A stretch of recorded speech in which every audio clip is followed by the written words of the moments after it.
Hello everyone, and welcome to our first Just Chatting stream. Welcome PB and Pretzels, welcome Copper Nicholson, welcome Quinn. Thank you all so much for dropping by. I literally just realized that I had myself muted there. Sorry about that. But this is our first Just Chatting stream. So no challenge runs tonight, no Hartwell. It's just me and everyone else. And tonight's topic will be some characters from Trails of Cold Steel 1 and 2. So anyone who's been on my channel knows how much I've really enjoyed Trails of Cold Steel. We challenge run the first two games, and I've also challenge run recently Trails from Zero. And as you can see, there are a lot of characters in Trails of Cold Steel 1 and 2. Some of them very major, some of them rather minor, but many of them are more memorable, even if they're not necessarily main characters. And that's one of the things I like about Trails of Cold Steel, is its large ensemble casts. So today we'll be making a tier list about them, and in the meantime, if I'm talking about a character and you guys have any thoughts about the particular character, maybe you really like them, maybe you despise them, maybe you think they're just kind of meh, by all means, let me know, chat. Who knows? You might even sway my opinion on some of these characters. But while I'm doing that, I will be laying down some ground rules real quick. So this is obviously a tier list maker. The way it works is you take a character and you would place them in the list, and that would be a way to identify what I personally think of them in terms of whether these characters are my favorites or not. Now, I've come up with a couple of different tiers here. We have what I consider to be average in the middle, good being a bit above average, great being like I think they're an amazing character but just not like quite at the level of iconic, and iconic of course being like this character is awesome, like across the board, one of my all-time favorites kind of thing. And as we go down, we have dislike, and of course the dreaded who's this. If I generally cannot remember what a character is, I think that's honestly worse than if they're a bat, if I dislike them outright. Because at least if I dislike a character, they're still memorable. But if you don't even know who a character is, like, do they really matter at that point? Well, I guess at least in terms of favorites. Now, I will also preface this, chat, that no matter how I order this, this is all just my opinion. So if you have a different opinion, maybe I put a character at a level that you think, no, I really like that character. Why'd you put them in, like, good or average? Or maybe, yeah, I dislike a character, and you're like, well, that character's awesome. What are you talking about, Atomics? This is all just my opinion. This is all just for fun. But I will try to give at least some justification for how I place these characters. Beyond that,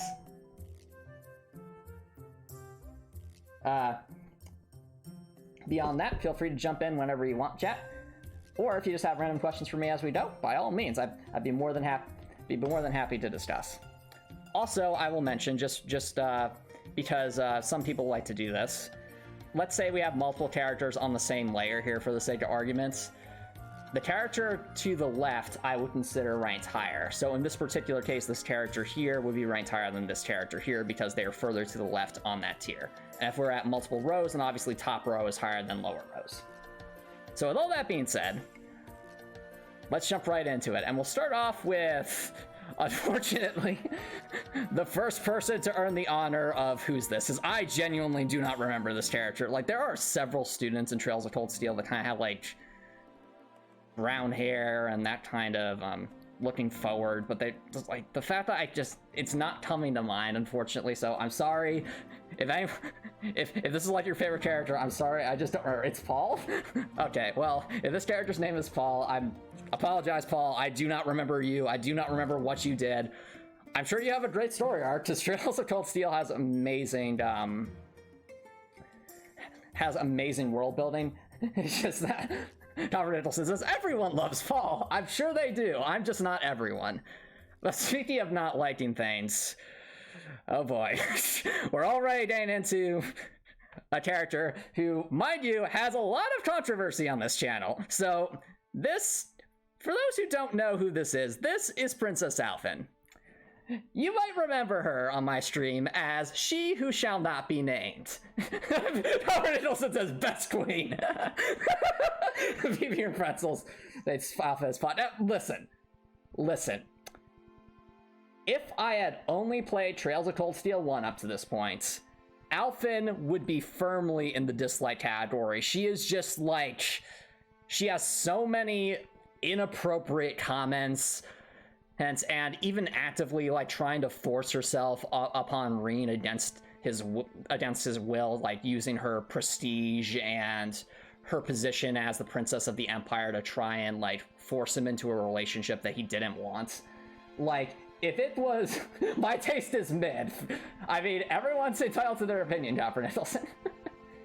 But however, the thing is, chat, Trails of Cold Steel 2 exists, and Trails of Cold Steel 2 did something really brilliant with Alphen. So while she's even in the middle of the game, she's still very much kind of reading too much into things and just making all sorts of inappropriate comments. But then there's this scene where they're in Bereahard and it's the middle of a civil war, and they're staying at a church surrounded by nobles who are completely distant from the war. And these nobles are basically yelling at the priest who is trying to look for support for... why am I forgetting the name of the town? There was a town in the center of Erebonia that was basically destroyed by the Noble Alliance for no good reason. It was a neutral town. It had no reason to be attacked. And yet, the nobles destroyed that town. And it was a town that even Class 7 had gone to, and when they visited, not only did they see the town destroyed, someone they had gotten to know, a really nice old man, he died. And Alphen saw this, and staying in this church with nobles basically poo-pooing the suffering of this town because it's not obviously of noble blood, Alphen stands up and basically lectures the entire church. And it was awesome. So... because of that, all of your favors. There's our base. So, so because of that moment, and because after that moment, Alphen is much more tame, I'm actually going to put her in the good category. And no, blasphemy, right? And Thomas hates this character. And you're right, I did, 3/4 of the time. But that 1/4 afterwards, when she changes, she is infinitely better than she was earlier on. Because she definitely had some growing up to do as a result of the war that's occurring. And similarly to characters that grow that I didn't just like very much before, Alisa Reinford. You all know that at the start of Trails of Cold Steel 1, I couldn't stand Alisa.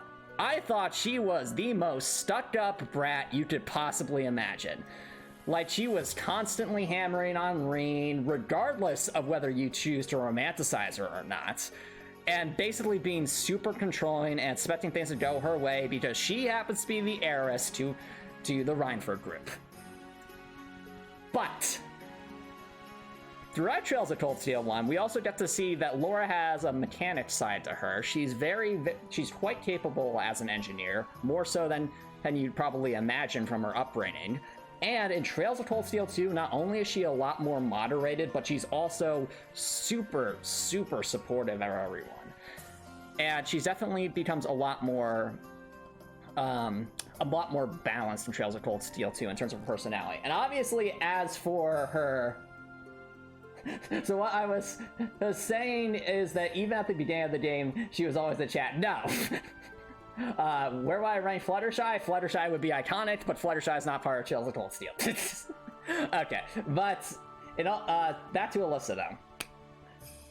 Alisa in combat, of course, she is top tier. She has an ability that lets her essentially give everyone 40 CP at the cost of 40 CP for her own.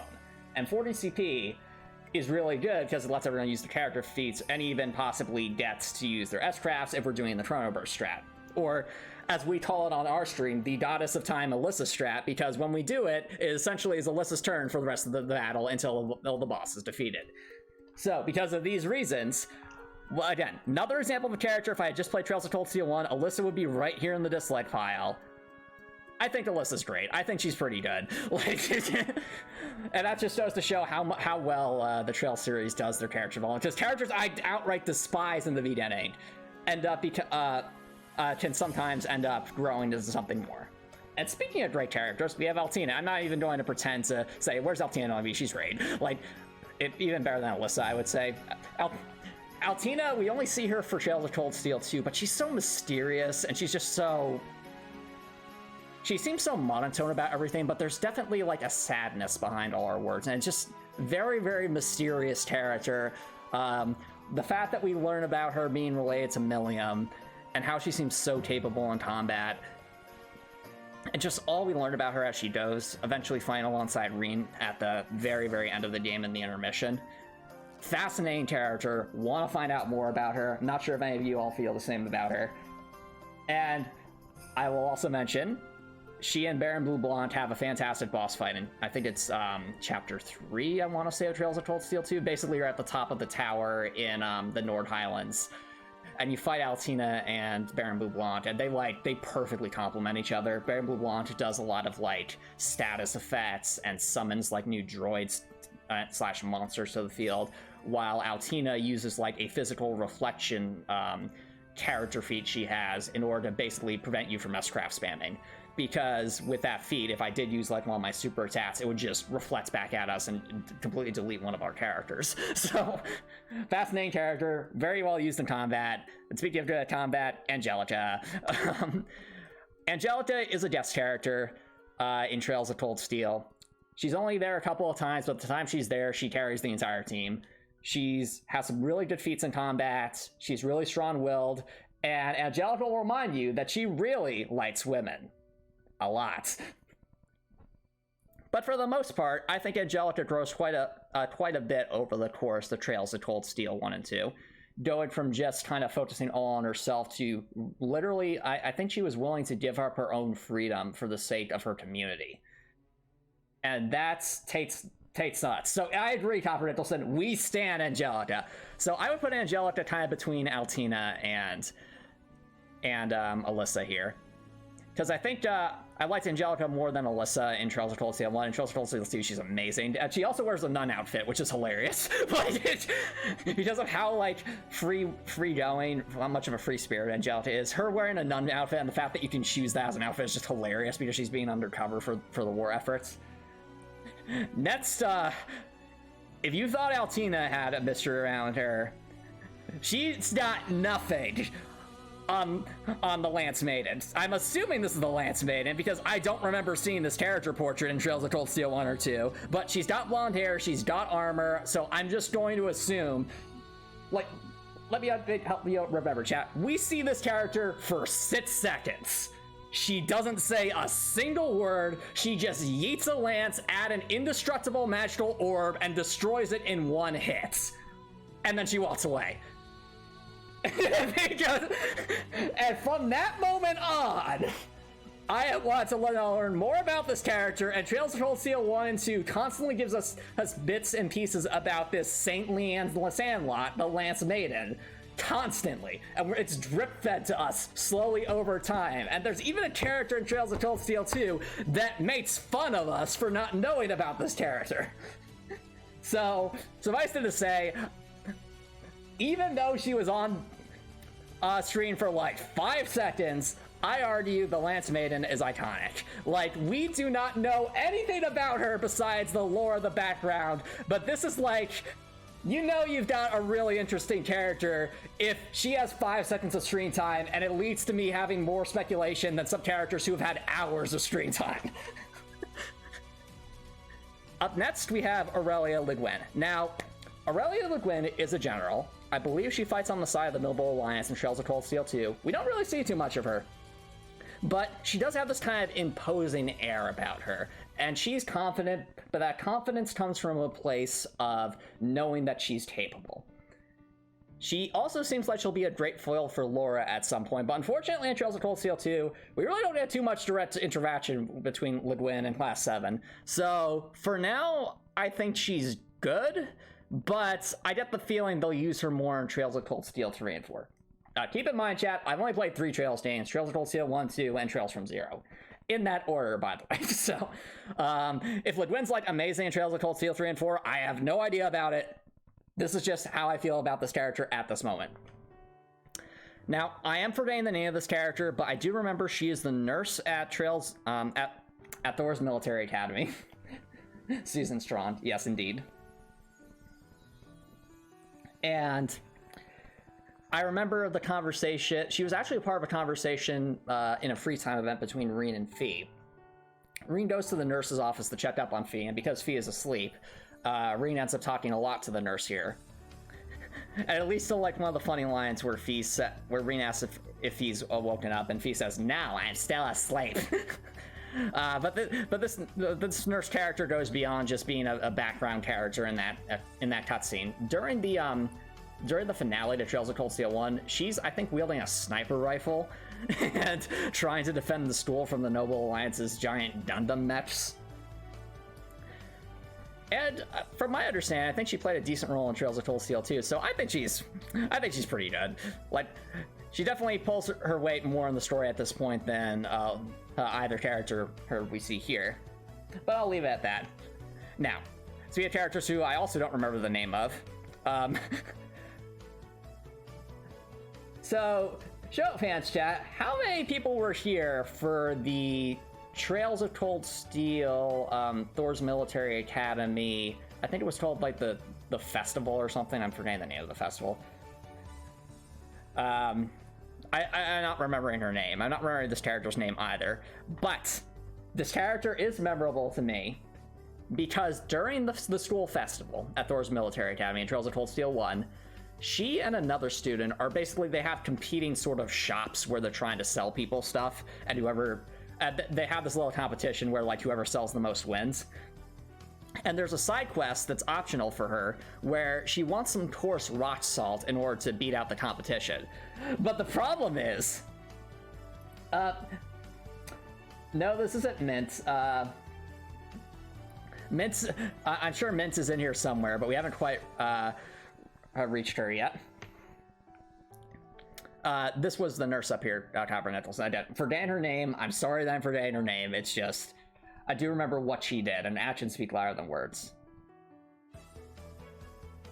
Now, and the one before that, I believe we were talking about the Lance Maiden before that. Nurse Ratchet? I think we could call her Nurse Ratchet for now. But what I remember about this character down here is we looked everywhere for coarse rock salt, but the thing is, it's only sold in the general store, and you're not allowed to go to Trista, where the general store is, during the school festival. So we literally like did a lap almost, talking to nearly every NPC looking for coarse rock salt. And I'm pretty sure she also runs one of the shops on the Courageous in Trails of Cold Steel 2, and she's got a funny, she has a funny accent. So all in all, I think she's pretty good. Very memorable shopkeeper, thanks to that effect. You're saying the nurse was the chief meta for Optimus Prime. The irony is, you are not too far off from that, given that there are Gundams in Trails of Cold Steel. But next character though, I'm really forgetting this character's name. I feel ashamed of that because this is like the character who like fourth wall breaks. So she seems very mysterious. She's always reading books, and she seems like she has almost like ghostly powers. This is the character who tells you in Trails of Cold Steel 2, mind you, like which characters you've progressed far enough to be romanceable at certain points in the story. And she also has predictions for the future. Like, I think this character actually predicted like the civil war that broke out in Trails of Cold Steel. She went to Brazil. So for being a fourth wall breaking character who's always so mysterious, and we don't even know if she might be a ghost or not, like, I think she's pretty great, especially for a side character. But speaking of things that aren't great, Baron Blue Blanc. Baron Blue Blanc is the Phantom Thief B. He trolls Trap Class 7 a lot. He wants to cause chaos. He's the type of person who wants to watch the world burn. And he does it in the most annoying way possible. As a result, Baron Blue Blanc, you have the dishonor of being the first person in the dislike column. And for those who say I'm not being fair to Baron Blue Blanc because he was part of a good boss battle, I will concede that he was part of a good boss battle.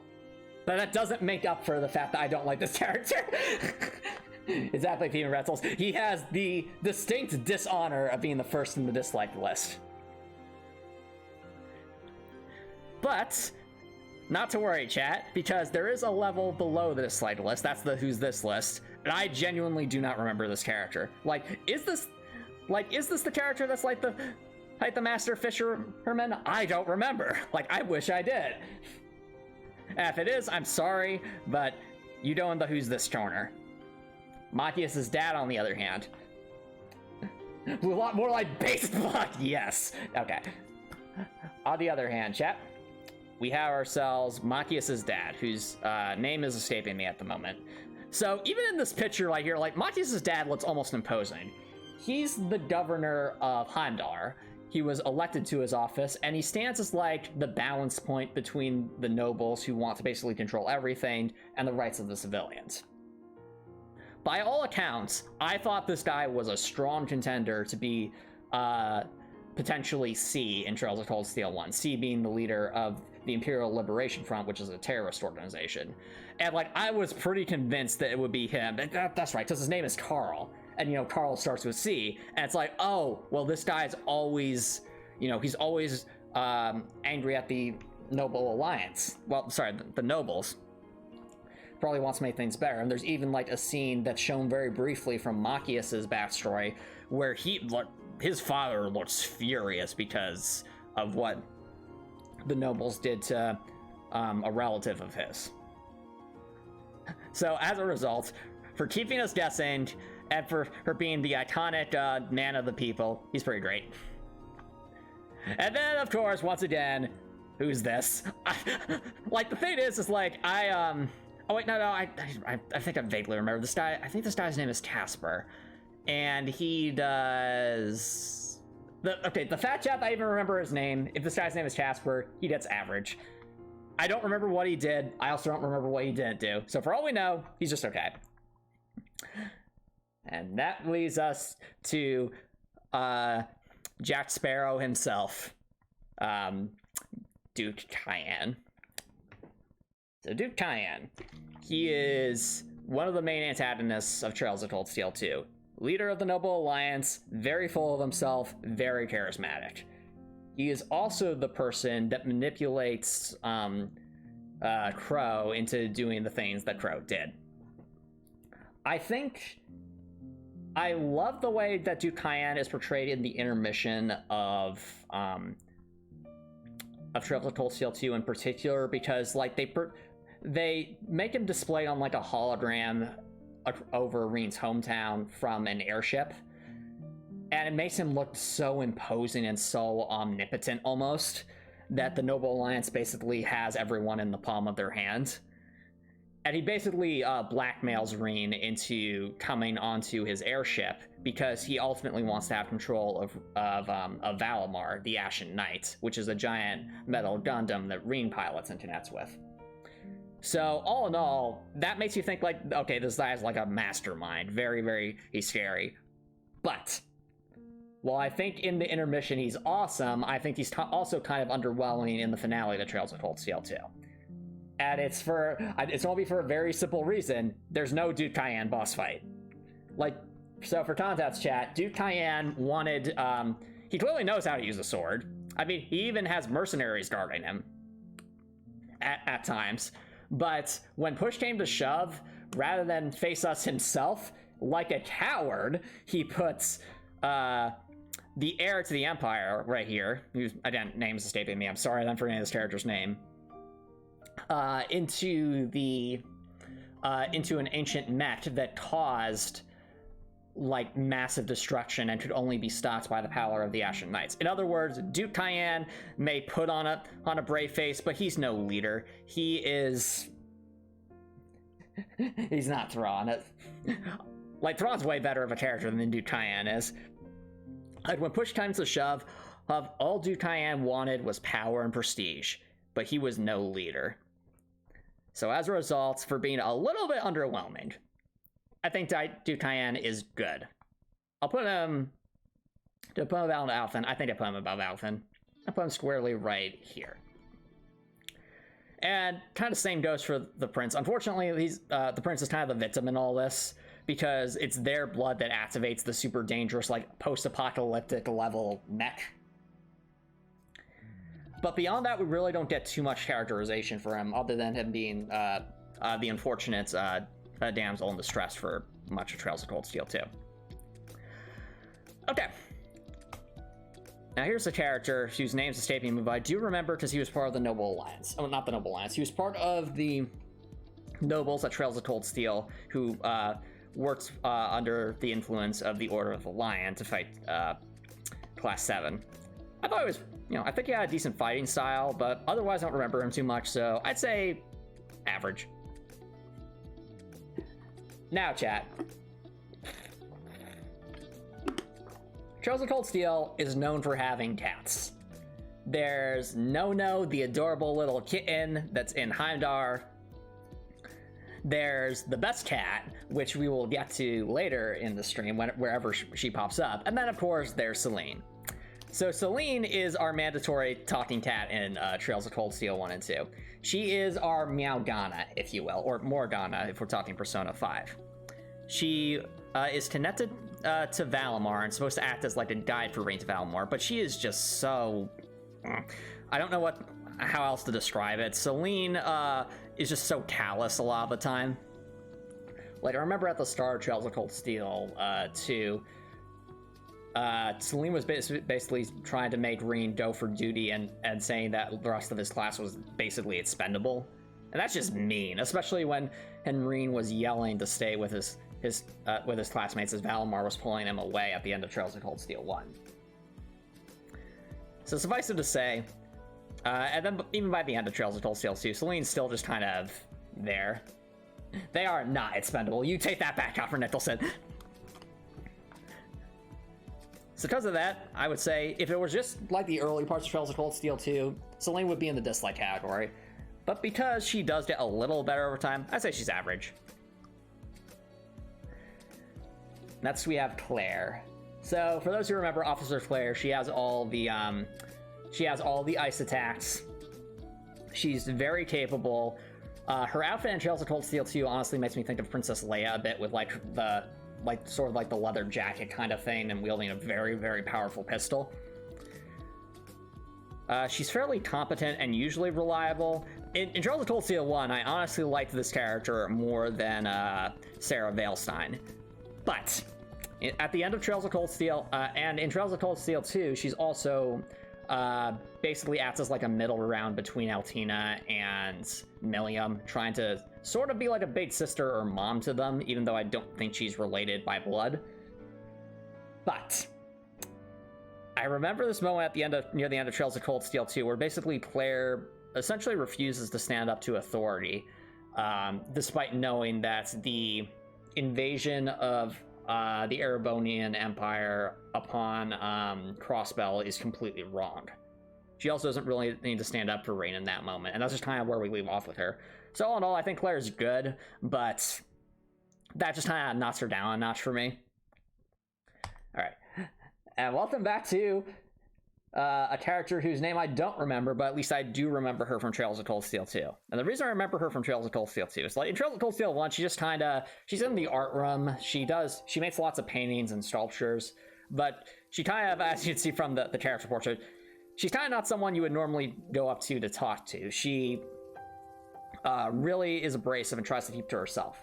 But in Trails of Cold Steel 2, she volunteers to essentially sculpt all sorts of orbments to upgrade Valimar. And bear in mind, recruiting her for the Courageous, I'm pretty sure, is optional. So because she's tied to such a crucial gameplay mechanic, and it makes sense for her character, like, yeah, she's kind of the reclusive genius, but she's still willing to help you out at the end of the day. That makes her pretty good. Now, I want to say this character's name is Colette, though I think she was part of a side quest, so average. Well, I'd say just behind Selene. Yep, the Courageous, Copper Nicholson has asked, so what is the Courageous? The Courageous is the airship that Class 7, Towa, and all the students that are rescued from the Civil War, it's the airship that we use in Trails of Cold Steel 2. Though, speaking of important characters, we have the man, the myth, the legend, head of the Imperial Liberation Front himself, Crow.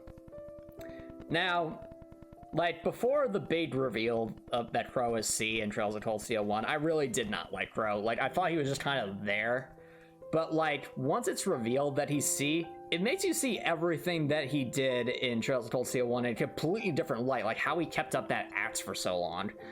Not to mention, he's ruthlessly scary. He controls another powerful whole ancient knight.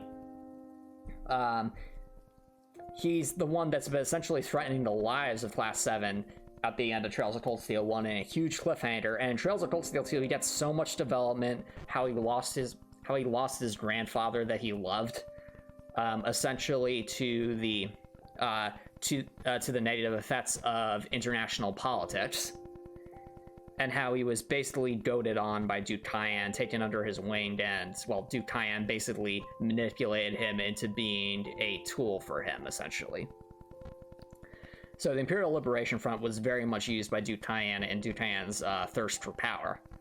But Crow is, at the end of Trails of Cold Steel 2, a reminder that anyone from Class 7 could have ended up like him if he was a little less lucky.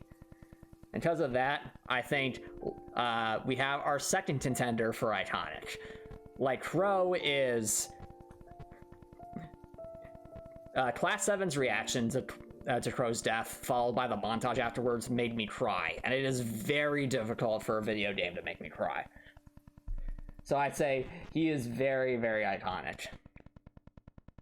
Also iconic, just not in the ways we normally like to think, Dorothy. Now, Dorothy is a member of the literature club alongside Emma.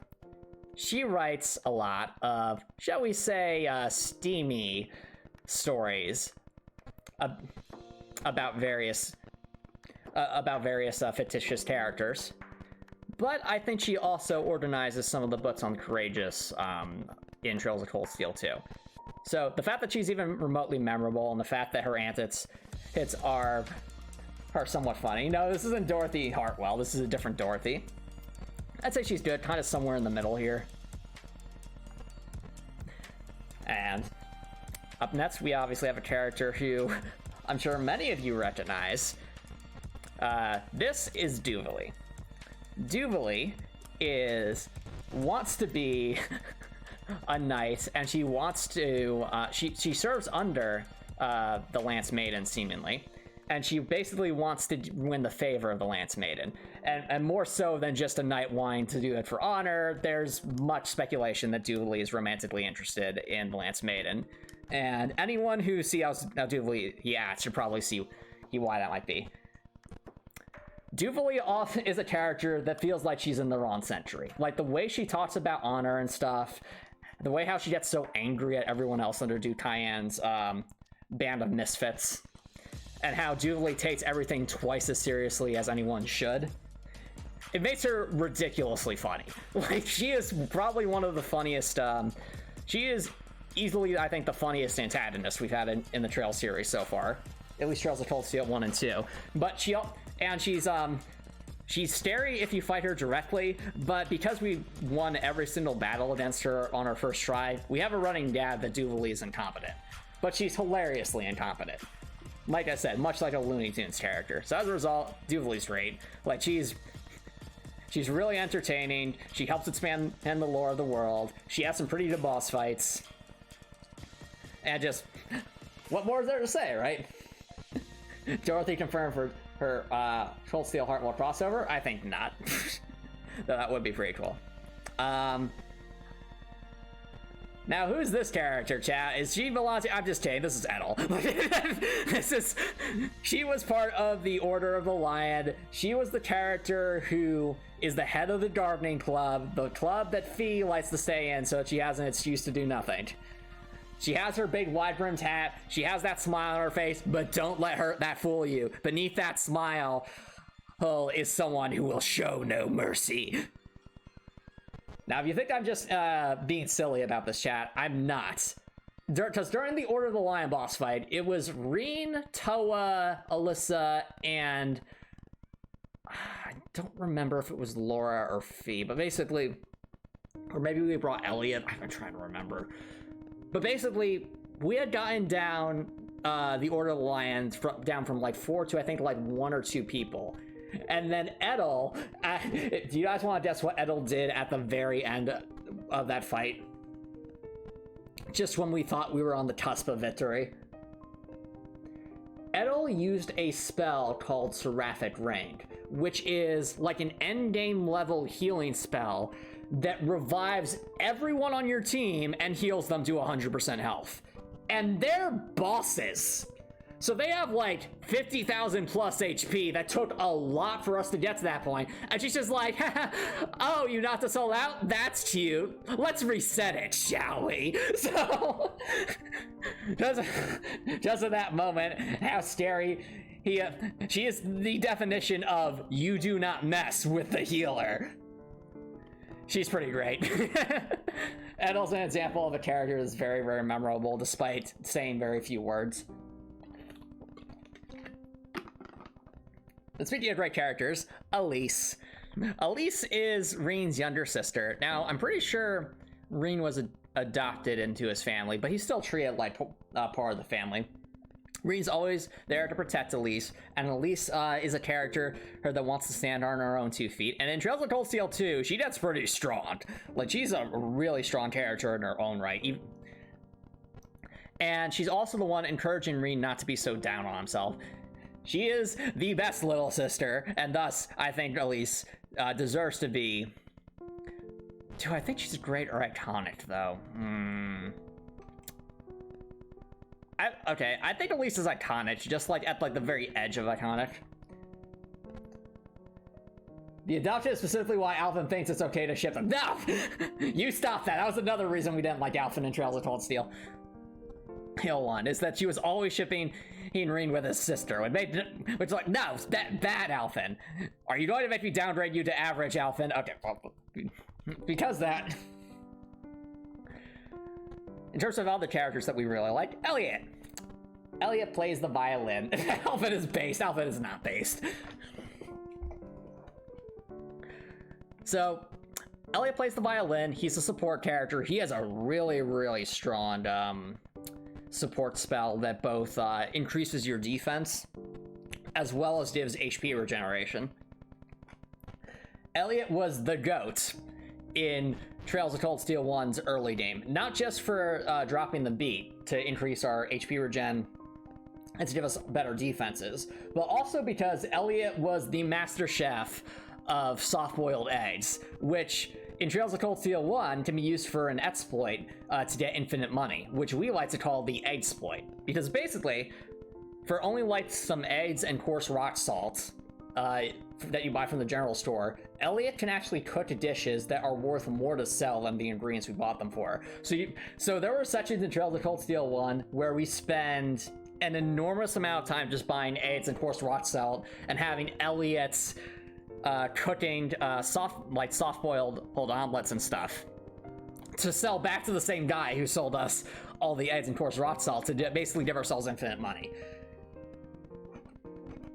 But Elliot is also very sweet, and he even put on a concert in that town that got destroyed as a way to help improve morale. And because of that music, it actually helped soothe the town and wake up some people from comas.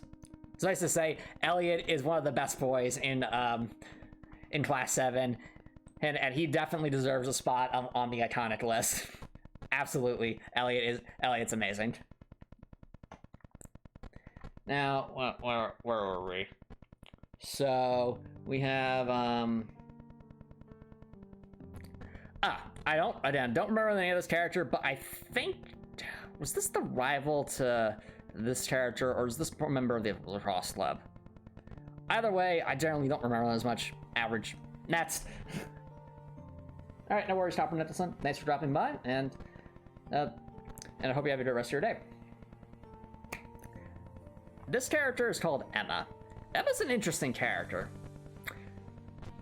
I think if you only play Trails of Cold Steel 1, Emma's like the only member of Class 7 that doesn't get nearly as much character development as the rest of them. And that's because I think Spudkip told me that Trails of Cold Steel 1 was originally supposed to be Trails of Cold Steel 1 and 2 were originally supposed to be one game, but it was just too long. So they split it into two. If that is the case, then a direct consequence of that was that Emma's reveal that she's a member of the Hetson clan. In other words, she is a powerful witch. And for our purposes, she's a very useful battle mage. That's very good at casting all sorts of powerful spells.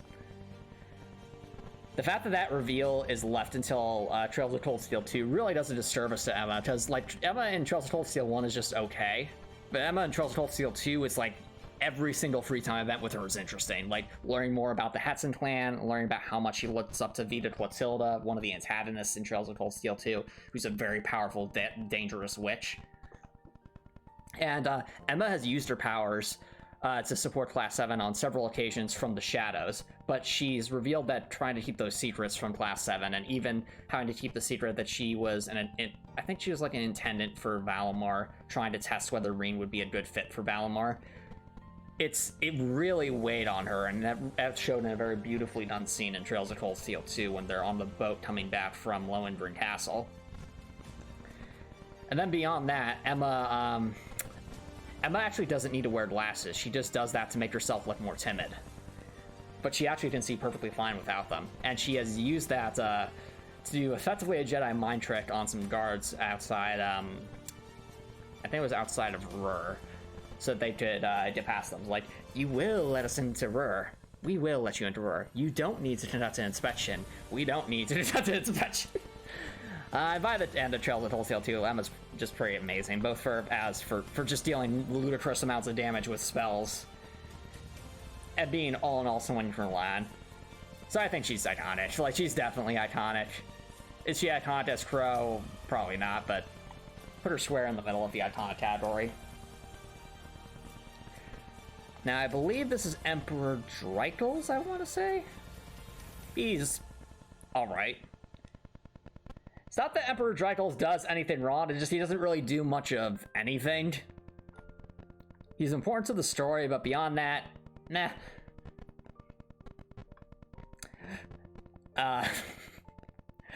Oh dear. Your chat is one of the nobles in Thor's Military Academy. Her name is Ferris. She is like the rival to Alisa in the lacrosse club. And in Trails of Cold Steel 1, she is really full of herself. She accuses Alisa of cheating because she thinks the idea that she could lose to Alisa is inconceivable.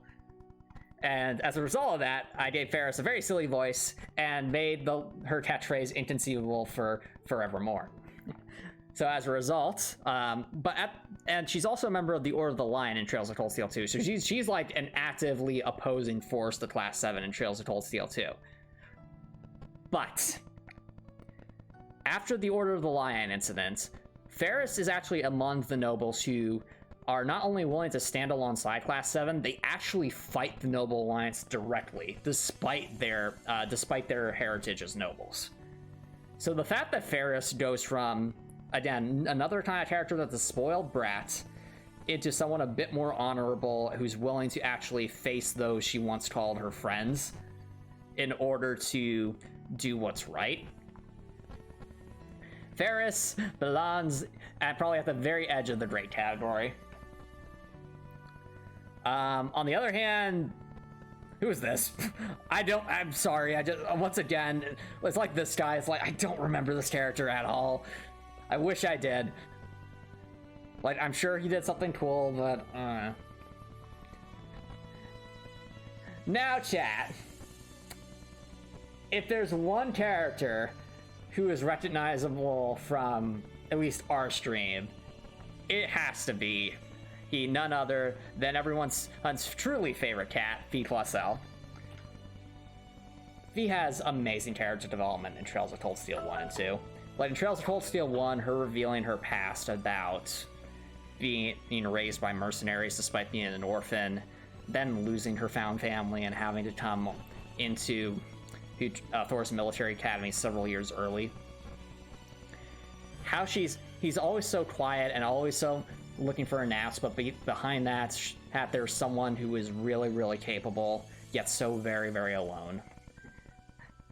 how in Trails of Cold Steel 2, she ends up having to face some members of her mercenary clan who did survive its destruction, and who also effectively act like her dads. And yet he's willing to face them head on because she knows what she's doing is right, and she's found her new family in Class 7. And not to mention, she is ridiculously funny. Like, Fie Claussell is easily the funniest character in Trails of Cold Steel. Like, there are many, many lines I quote from Fie, such as the, "Hey, now I'm still asleep," and the line about the princes. Fie has many silly lines. She's hilarious, but she gets great character development in Trails of Cold Steel 1, 2. She's easily one of my favorite characters in the entire game. So she's going right to the top of Iconic for now. It's like, Trails of Cold Steel 1 would not be the same without Fie Claussell. And also, as far as other characters that are related to family, we have Elliot's older sister, whose name's escaping me right now. I just remember that Elliot's older sister is very supportive of Elliot, but she can be really fierce. She gets kidnapped in Trails of Cold Steel 2, but Class 7 is the ones to rescue her for Elliot's sake. And also because she's being used as a pawn because Elliot's dad is a general in the Erebonian Empire. So I think she's pretty cool. Does she deserve to be in the great category? I think so. Maybe just a little bit in front of Ferris and Carl, but well, I guess in front of her too, but not much further than that. Okay, I'm pretty sure this character's the head of the fencing club, and she was also among those standing against Class 7 in the Order of the Lion incident. I don't remember too much about her beyond that, so average. But if we want to talk about someone who isn't average, we have Gaius. Gaius is one of my favorite characters in Class 7. He's very loving towards others. He's very strong. He has a really loving family in the Nord Highlands. He goes where the winds take him. He even has a pet falcon. Like, what more is there to say? Gaius is awesome off the battlefield, and on the battlefield, he is one of the best fighters. Easily iconic. Speaking of icons, George. George is one of the 4 members of Towa's group. He is the engineer. He starts out a bit timid and just working in the Orbital Factory, but by the end of Trails of Cold Steel 2, he's just so endearing, so helpful, and is the man who will always have your back. The only thing that holds George back is that we did not get free time events with him, and I think that's a shame, because we get free time events with Crow and Towa, but we don't with George. Blasphemy, I say. He goes right towards the top of the grade. I'd say even I like him a bit more than Angelica. Probably not more than Duvalie and Altina, but still pretty great. Next we have Gideon. So Gideon is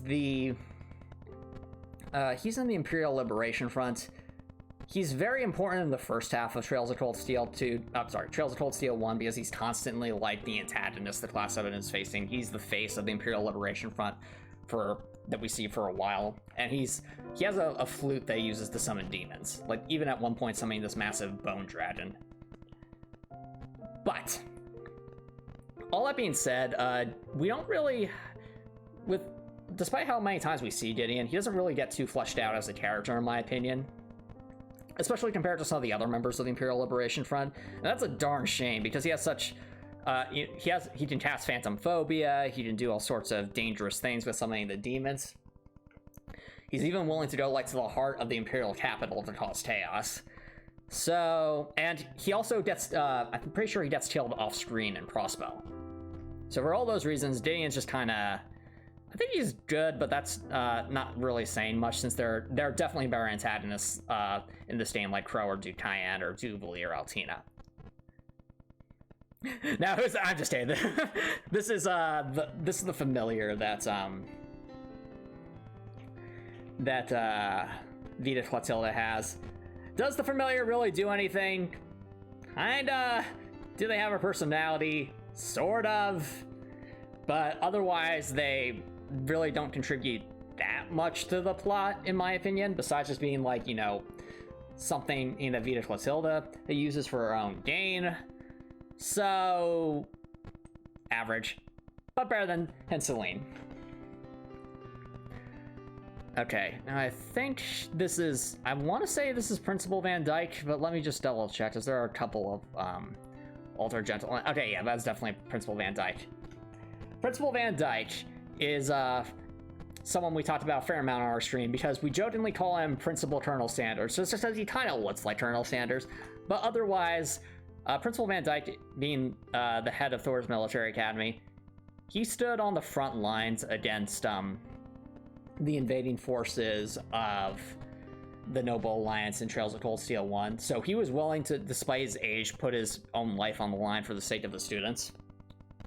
And he's also the one who inspires all the students in Trails of Cold Steel 2, telling them that they must become the foundation to support the world. He wants to make people the best they can be. And as a result, I think he's pretty great. Like, I'll put him ahead of Edel, but behind some of the other named characters who'd have a bit more. He comes up several times in Trails of Cold Steel, Copper Nicholson. On the other hand, I don't remember this character at all. Like, what did they do? I don't know. We'll put you here. Same with this guy. Like, I'm struggling to remember him. So, if these are like some of your favorite characters, I'm sorry. I just don't remember them. But I do remember Arena. Arena is a character that makes my blood boil. She is Alyssa's mom. She's the head of the Reinford group. She is ruthless. I think she basically puts profit ahead of the Empire on several occasions, and it basically cares only about maintaining power and influence. To the point that she's so prideful that even when her own daughter rescues her from being kidnapped, she doesn't even thank her. Just... And Arena is fairly stable in that regard of... in terms of not really changing. She's a stat character. She's probably responsible for a lot of Alyssa's behaviors early on in Trails of Cold Steel. Well, so she gets the dishonor of joining Baron Blue Blonde in the dislike category. Now, while Jusis Albarea may have a lot of things he dislikes, he's also someone who does honor convictions. You like Arena? I mean, to each their own, Copper Nicholson, to each their own. But Jusis, on the other hand, he's always arguing with Machias. He knows how to ride a horse really well. And he's also the son of Duke Albarea, which is one of the heads of one of the four houses in the Noble Alliance. Jusis Albarea at the start of Trails of Cold Steel would have been one of my least favorite characters. Like, he's entitled. He feels that anyone who isn't a noble like him is beneath him. He's condescending. But as time goes on, he still is a tsundere character, but as time goes on, he grows to respect those in Class 7 a lot more, and even those around him. He becomes a bit more humble. And even in Trails of Cold Steel 2, even though he initially returns to his father's home, that's only because he has him growing up to stand up to his father, but he's also kind of playing both sides.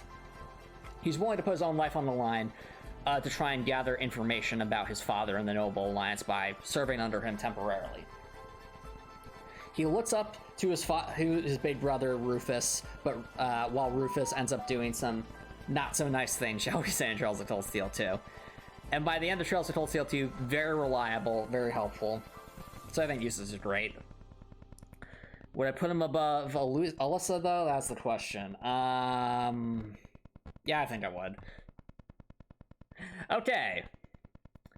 Next up, character whose name I can't remember, but I do remember what he does. This is the head of the Fisherman's Club. And I consider him... He's just good. I would have put him in the average category if not for the fact that there's a pretty good side quest in Trails of Cold Steel 2 where Rean and him win a fishing competition so that they can help a friend of his get out of an arranged marriage that she despises. So all in all, that definitely knocks him up a few notches, but otherwise not much to say beyond that. Now, if there is one thing that's blasphemy, chat, it's that Klaus doesn't have a hand-drawn character portrait. Like, Klaus does so much good in Trails of Cold Steel 1 and 2. He helps teach Laura how to become the awesome character that she is. He's the butler for Viscount Arseid. He hides Class 7 in the mansion, takes them in despite the risk that point puts on his head when General Le Guin comes in, and he is not fazed. He will stand up for his convictions. He will protect both. He will always do what's right, even when his life is on the line. He's pretty great. He also has a pretty fun boss fight in Trails of Cold Steel 1. I'm sorry, but speaking of, we go from Klaus to who's this again? Like, I do not remember this character, and I think the status of the noble, like part of the nobles and class for Thor's Military Academy, but Dan just didn't really leave much of an impression on me, so I'm sorry. Just, but we want to talk characters who leave an impression. You have to look no. Wait, is that a bird? It might be a bird. Is it a bird? Is it a plane? I mean, that's a bird. The fact that I remember the bird more than these characters down here is, it speaks volumes.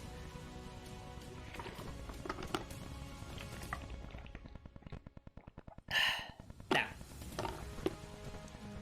if we want to talk about iconic characters who really embody a lot of Trails of Cold Steel themes, look no further than Laura Arseid. Laura is, despite being a noble, Laura values people on their merits, not their birthright. And she's also who I would describe as someone who wants to be an honorable knight. She wields a massive greatsword. She is probably the strongest character in all of Class 7 in terms of just raw damage output. And all in all, she is usually someone who tries to help people become the best versions of themselves. Laura, just all around, is awesome. And you might think, well, doesn't that make Laura a bit of a Mary Sue? No, because in Trails of Cold Steel 1, not only does Laura sometimes push herself beyond her limits in a toxic way, but Laura was also the character who had a lot, who went through a massive character arc in Chapter 4 alongside Fie, where Laura learned that she had basically a lot of unconscious biases and prejudice towards groups of people that she had negative opinions about when she was growing up. And as a result of not only facing that alongside Fie, but showing how to overcome that, and just being an all-around awesome fighter and helping others out, Laura definitely deserves to be iconic. I put her right behind Fie for the sole reason that Fie is hilarious. But otherwise, like, Laura and Fie are a power couple, and you cannot convince me otherwise. Lecter. Lecter is like the intendant for Millium and I think Altina Israel.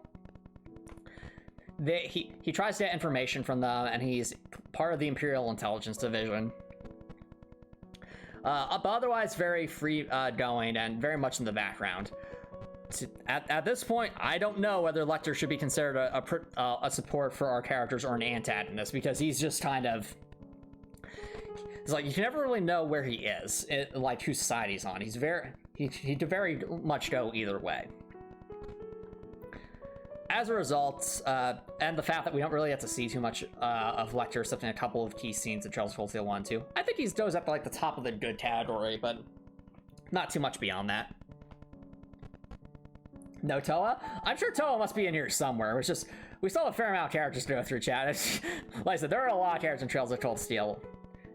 Now, I do remember this character, though, Leonidas. Remember how I said, chat, that Fie has two characters who survived from her mercenary corps that are basically like her dads? Leonidas is one of them. He is strong, but he's also respectful. He wields a giant metal arm that can punch through tanks.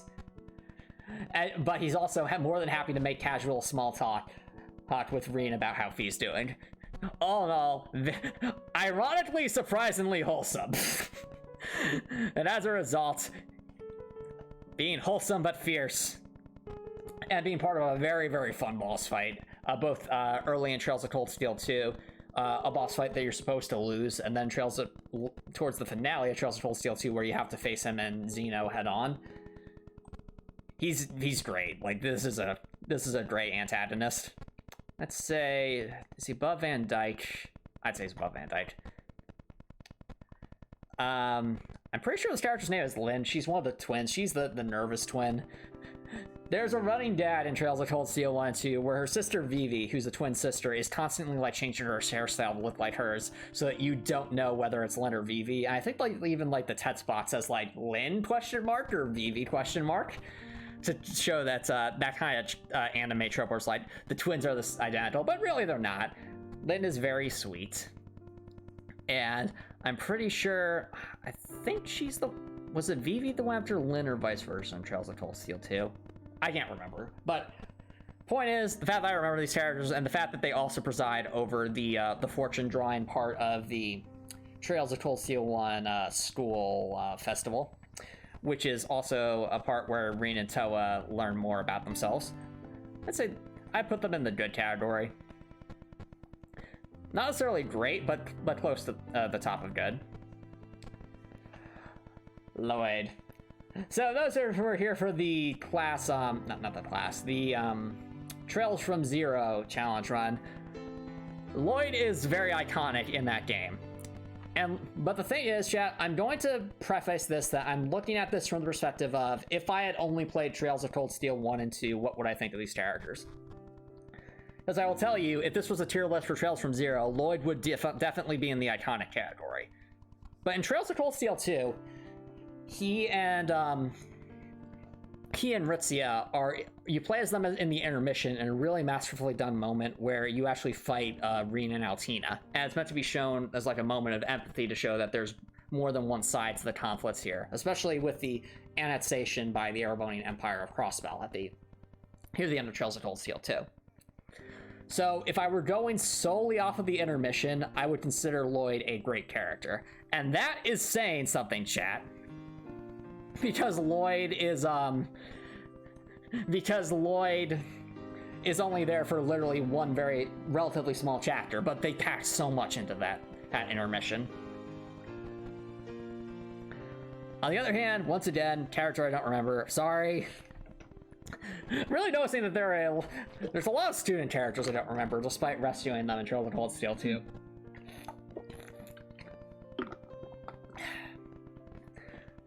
But in terms of students I do remember, Machias. So, who is Machias? Machias is the son of Carl, who is the mayor of the capital city, Handar. Machias has very negative opinions towards the nobles at the start of Trails of Cold Steel, and in Trails of, like, around the midpoint of the story, we find out justifiably why. He had an older cousin that basically was someone that Machias looked up to and was beloved by everyone. And his older cousin, I think, was going to be married to a noble, but the relatives of that noble essentially did like a character assassination of Machias's cousin, to the point that Machias's cousin takes her own life.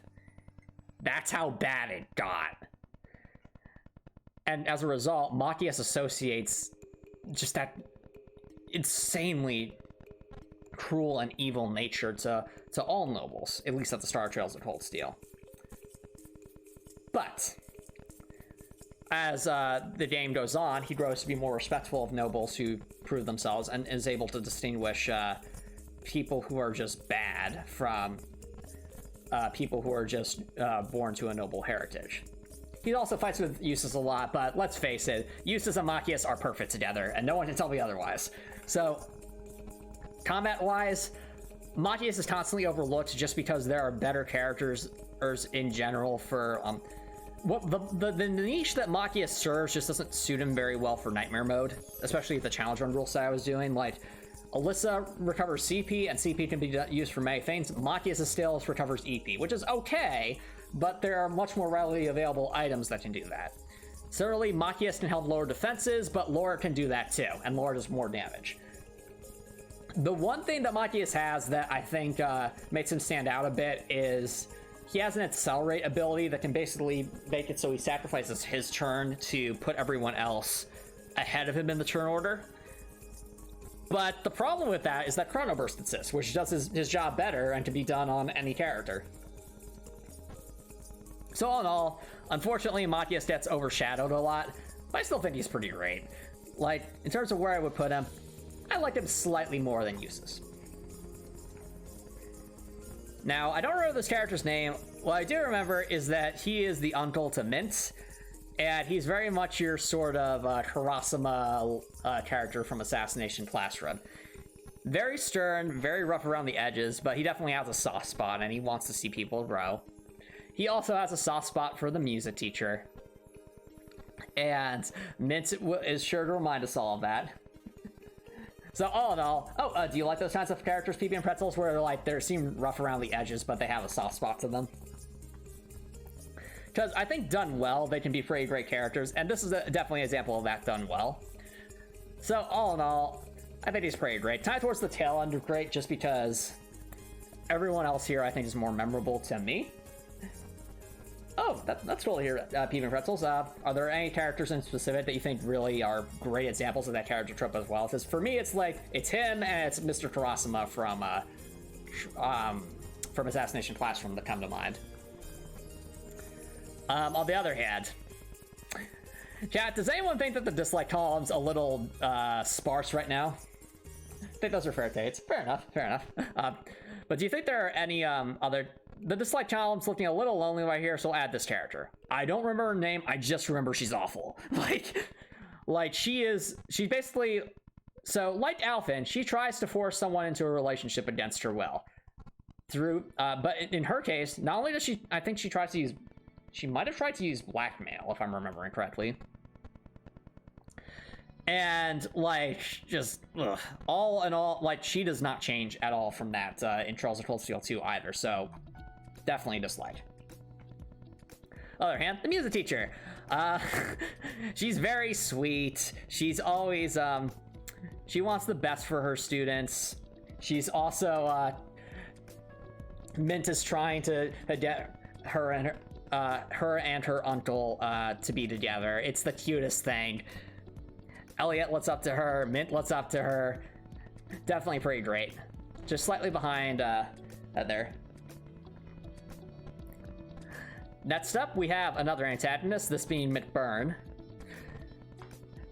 So chat, if you look at Trails of Cold Steel and you're like, huh, this game has like Gundams and stuff. Okay, it's science fiction, right? Well, McBurn is a literal demon, and I am not making that up. Like, he can incinerate an entire town with a snap of his fingers. He is scary. He also, but beyond that, he has a pretty laid-back attitude because he is so dangerous with his fire abilities. And Jubilee is constantly yelling at him to take things more seriously. He also seems to hint that Rean is quote-unquote mixed, which I think might be related to the Gnosis consumable that the antagonist of Trails from Zero is making, but again, I don't know at this point because I've only played Trails of Cold Steel 1, 2, and Trails from Zero. What I can say, though, is that scary character, very imposing, fairly laid back, but otherwise not too much development in Trails of Cold Steel 2. So I think he goes up the front of the good category. Great boss fight, but otherwise wish that we'd have to learn a bit more about him. Oh boy. I have to talk about her. We have to talk about her.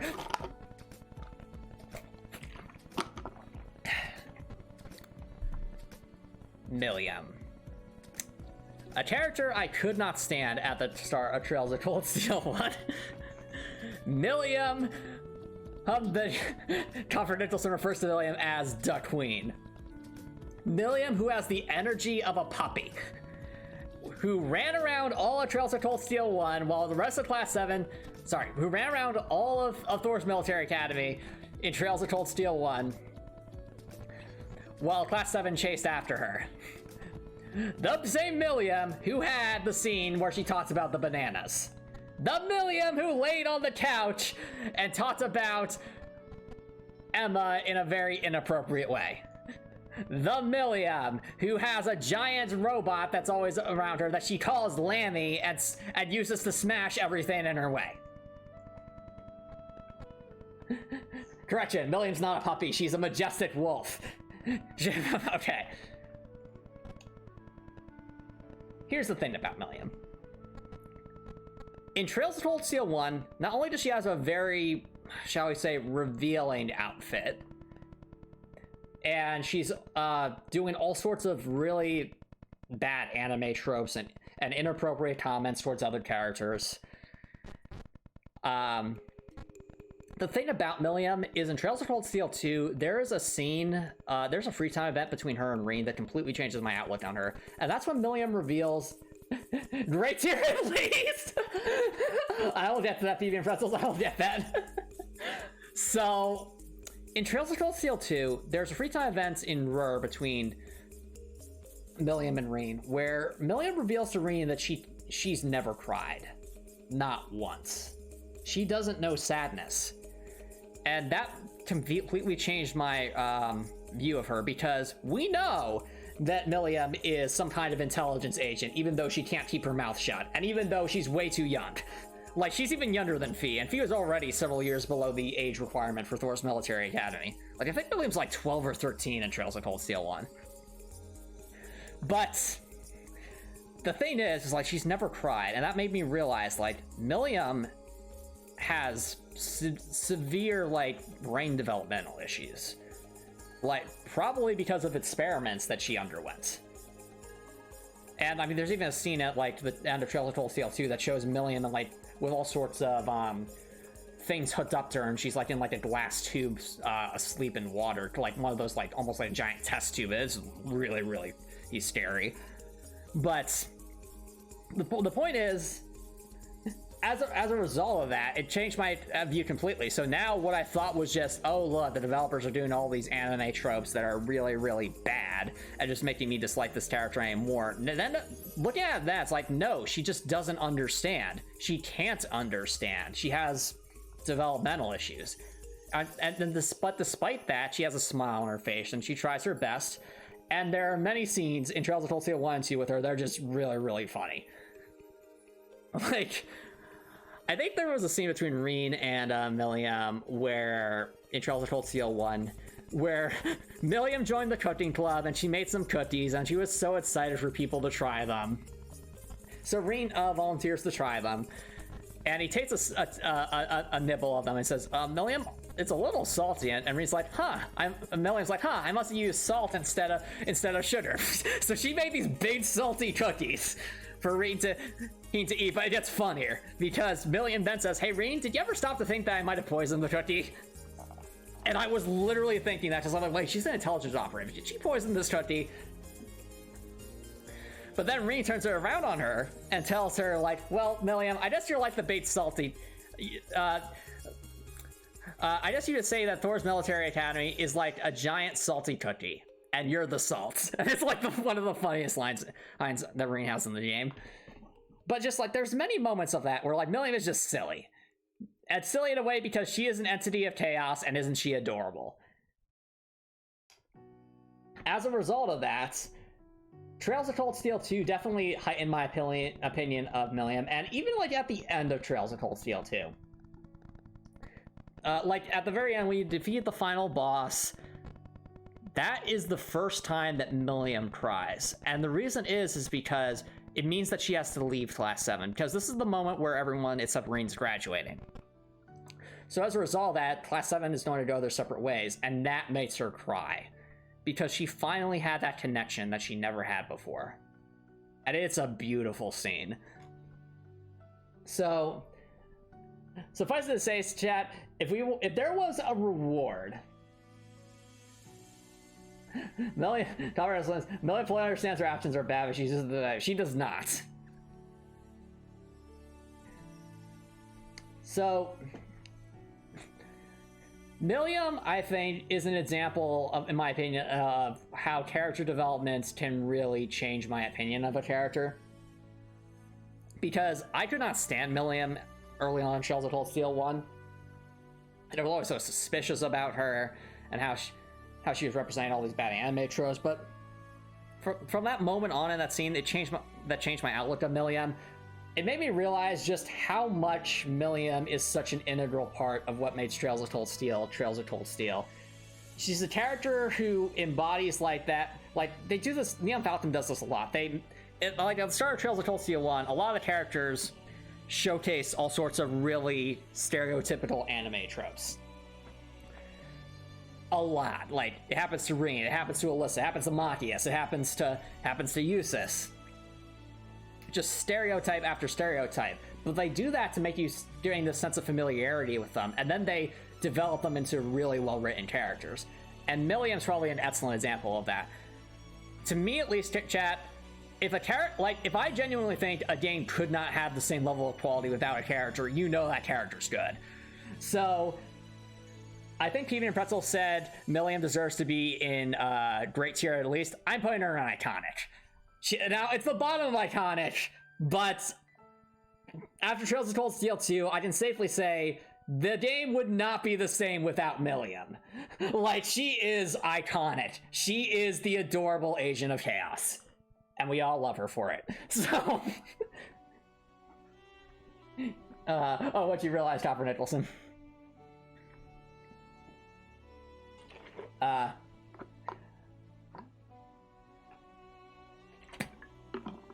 think yesterday was Saturday. But speaking of characters who are chaotic, Mint. I just want to say this, let me just double check to make sure I'm not speaking out of turn here. Alright, so out of all of the students in Thor's Military Academy that are not part of Class 7 and not part of Towa's group, Mint's my favorite. Like, Mint is... She's so clumsy that she somehow lost, like, her keys or something on top of a radio antenna that's on top of a tower when she was trying to do maintenance on it.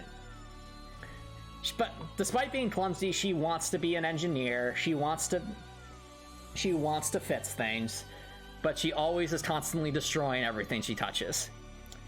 But you know what makes Mint's a ton above the others for two reasons. First,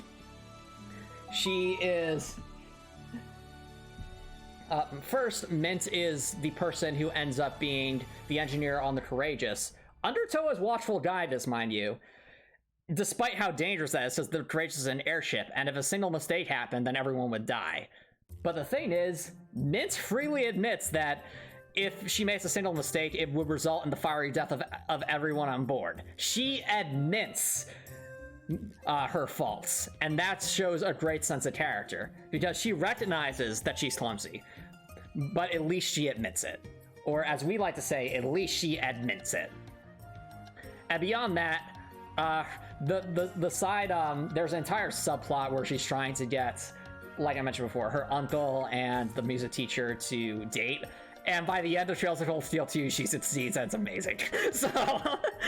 So Mint, you're great. You definitely deserve to be my most favorite non-main student character that's not part of, like, Towa's group and such. And speaking of iconic characters, Monica. Monica's part of the swim club. She looks up to Laura. Laura instructs her on how to be a better swimmer. And she eats all of her food in Trails of Cold Steel 2 and doesn't give us nearly the rewards we deserve for it. Sacrilege, I know. But for being so memorable and so silly, I think she's pretty good. Like, I would put her probably here. And then we have Monk.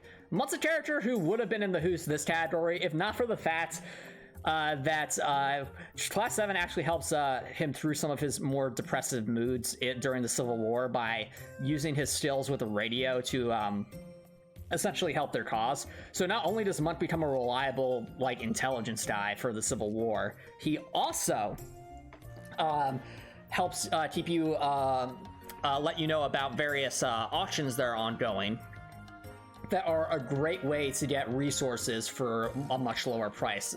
with the only caveat being it's random. So as a result, Munt's pretty good. I would I say he's great. Is Munt great, or I think he's good. He's like at the very edge of good. Now I believe, if I'm not mistaken, this character is he's one of the instructors. I'm forgetting his name. I just remember that he gave a swim lesson to all the boys in class 7 because he wanted them to like win races, like swimming races against the girls in class 7. But we all know that the girls are stronger than the boys in class 7. Like, it is just a fact. Laura is like easily the strongest character, and Fie and Emma could both delete anything in their path. And Alisa, of course, is one of the best support characters. But he's still fairly memorable. He fights in the war, so I put him in the good category.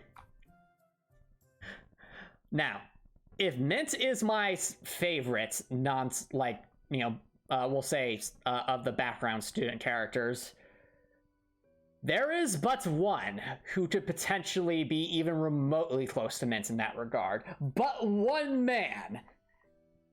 And it is all for one single line.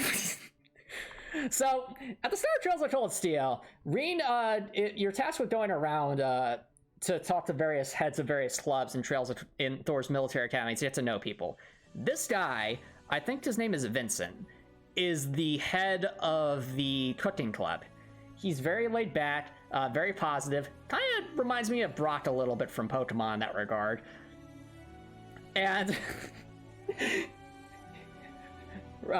when Rean admits that he hasn't cooked very much, this guy says, and I quote, "Well, that just means you're as virgin as my olive oil."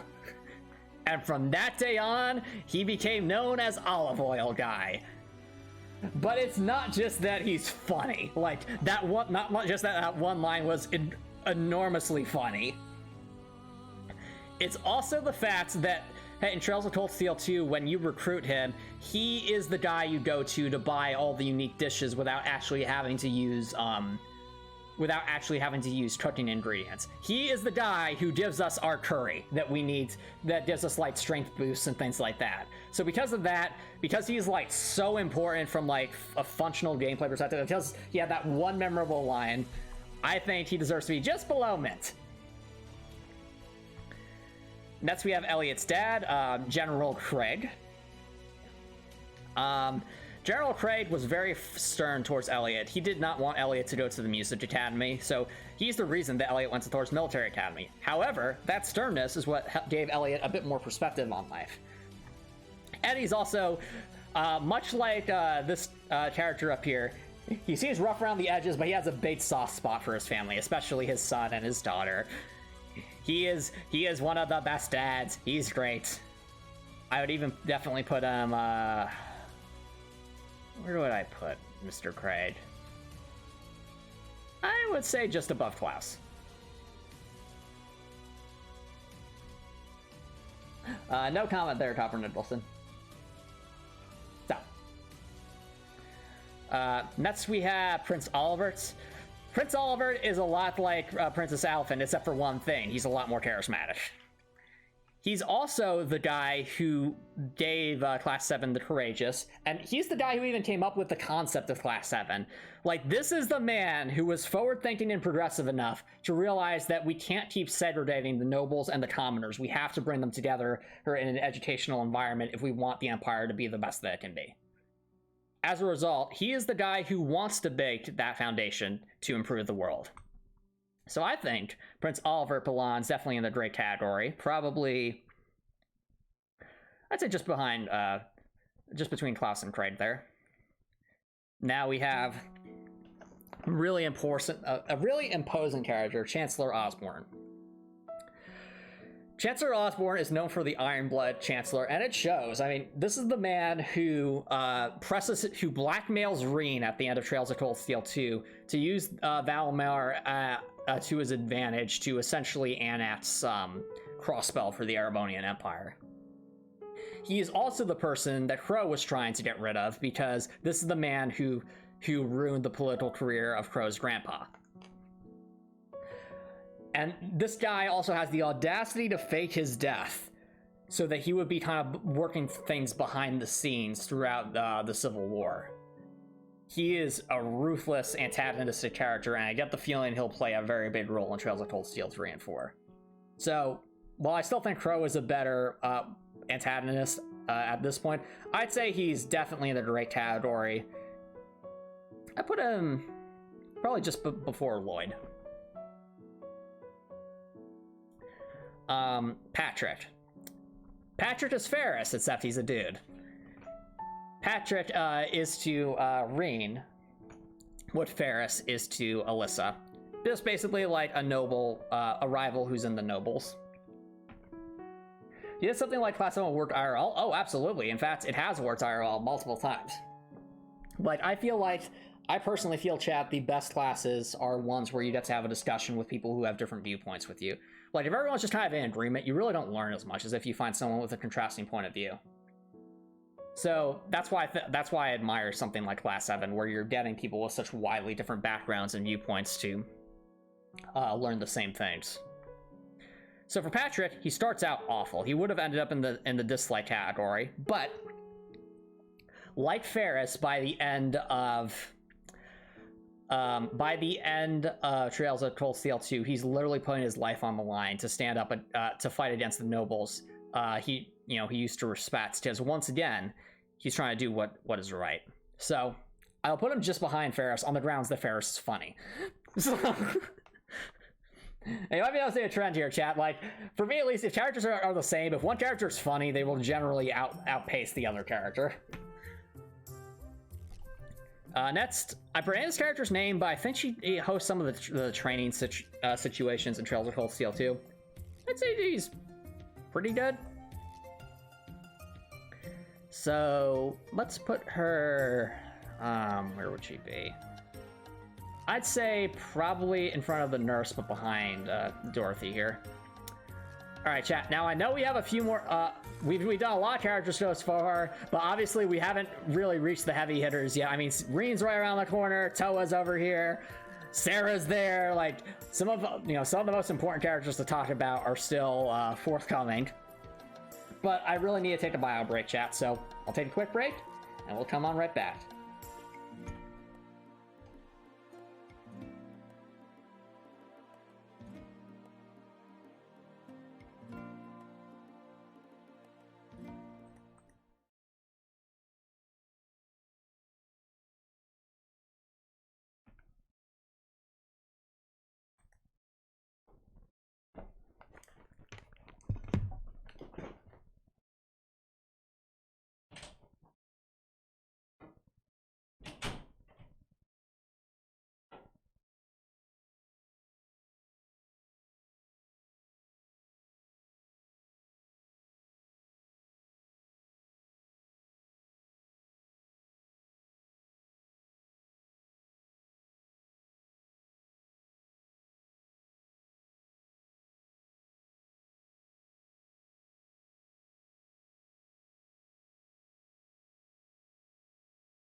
Alrighty, chat. Welcome back, everybody.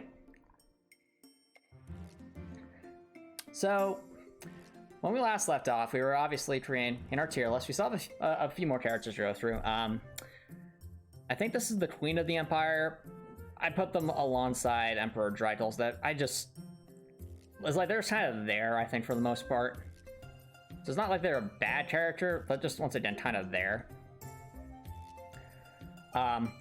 Someone who isn't just kind of there, though, is our one and only Rean Schwarzer. So, Rean's the protagonist of Trails of Cold Steel. He's the person who takes on the responsibilities of Valimar the Ashen Knight. He is someone who looks out for others, often at the expense of himself. But this is also a quality of Rean's that, you know, taken too far can be incredibly toxic for his own health. But kept in moderation makes Rean a fantastic leader. Like, one of the things that wowed me about Trails of Cold Steel was the many examples of just realistic-looking, like, situations that young leaders would find themselves in, and the way Rean handles it is, again, how, you know, a young leader would try to address such situations. He rightfully has earned the respect of Class 7 and all those around him, to the point that they'd be willing to die for him on the battlefield if need be. As Valimar puts it, he has a level of loyalty that not even kings have. And many people look up to him. He stands up to Crow. He's very much the embodiment of a lot of themes in Trails of Cold Steel. Rean is absolutely iconic. In fact, I would even say more iconic than, like, Laura and Fie, because, you know, without Rean, is it really Trails of Cold Steel? I think not.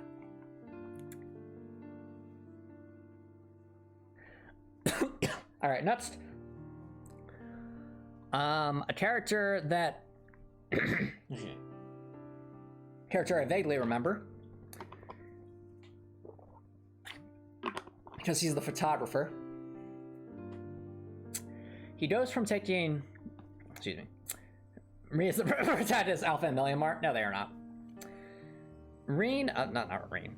This character, I don't remember his name. Just remember he's a photographer. He goes from taking pictures of others without their permission in the early part of Trails of Cold Steel 1 to being someone who's on the front lines of the war gathering intelligence against the Noble Alliance. So all in all, I think he's... you know, he definitely got some development, so I think I would put him right behind Didion and Alphen here. Alright. So, seeing, like, who we've got left, I think the best way to handle this is probably move some characters I do recognize more towards the end here, so that way we'll obviously have some things to talk about in that respect, and that way we can also get through some other characters I don't remember as much.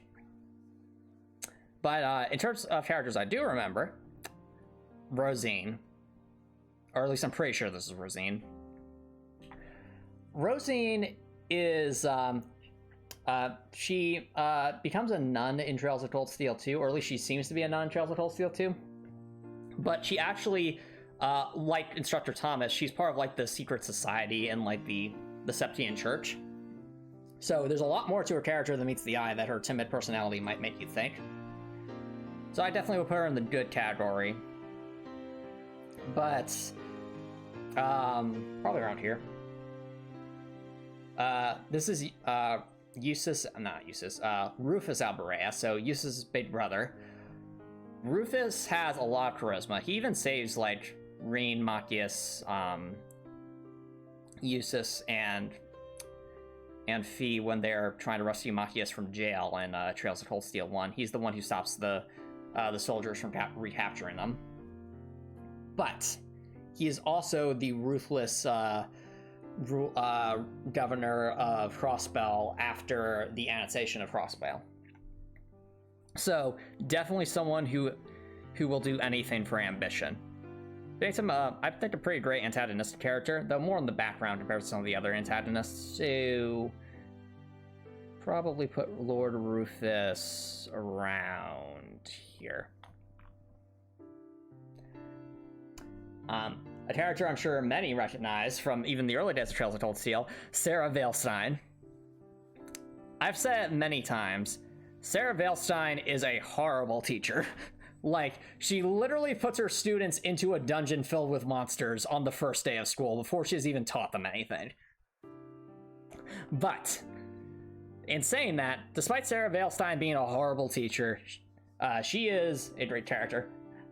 SMH, Jubilee is in great tier. Yep, Jubilee is in great tier. Exactly. Terrible teacher, fantastic mentor. That's a good way to put it. So, Sara fails in every regard at being a teacher, but in terms of like being a mentor and giving tough love, so to speak, she does accomplish that. So I think Sara belongs in the great category. Just like I said, she's a great character, horrible teacher. I would put Sara above Rufus, but not above Jusis though.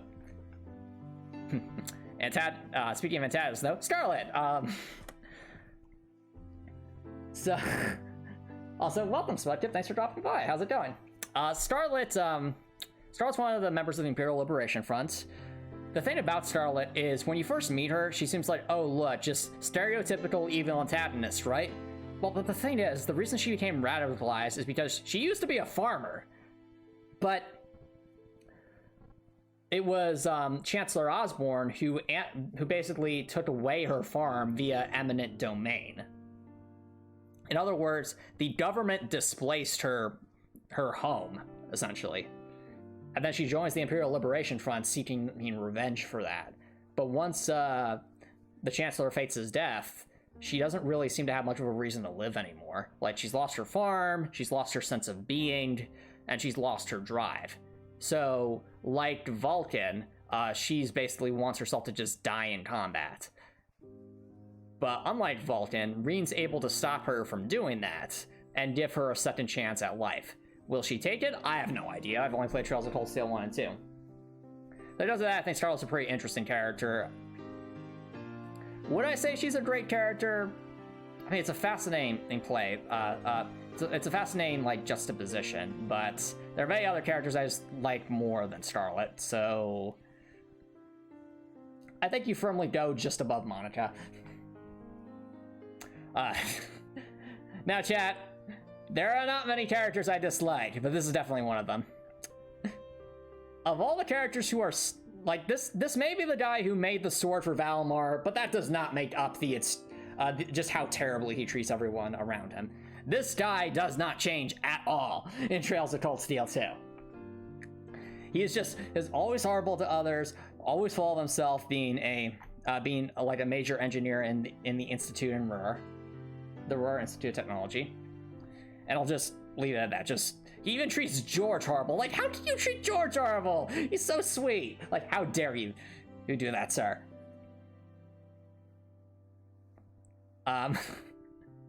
Dear. And speaking of other characters who've grown on me a bit, Sharon. On our stream, we know Sharon as the sus maid, because from early on, I suspected there was a lot more to Sharon that she was laying on, especially when she commandeered an airship just to get ahead of Alyssa when she was taking a train. So, let me give you some perspective. Class 7's going on a train to go on a field study. They're going to make a stop in Heimdall for because to change trains, and in Trista, Sharon waves goodbye to Alyssa. But when Alyssa gets on the train and ends up in Ruhr, guess who's there to greet her? Sharon, who took an airship to get ahead of her. In Trails of Cold Steel 2, we find out she's one of the members of Ouroboros. I think she's Enforcer number 9. She's known as the Severing Change. She is a scary assassin who puts the needs of Alyssa and and Irina above the needs of Ouroboros, it seems. So I think she's interesting. Would I consider Sharon a great character? Maybe. But she's also very, very suspicious. So I'd say she gets just above a Ferris. I'll be the first to admit I don't remember this guy, so... Who's this? I'm pretty sure... Was this person in the lacrosse club, or am I misremembering that? If she was and she was a trainer, then we would definitely put her in the good category, so... And then we reached the last row, chat. That's Stefan. He's in charge of the chess club. Ah. I'd still say who's this. Like, I unfortunately didn't...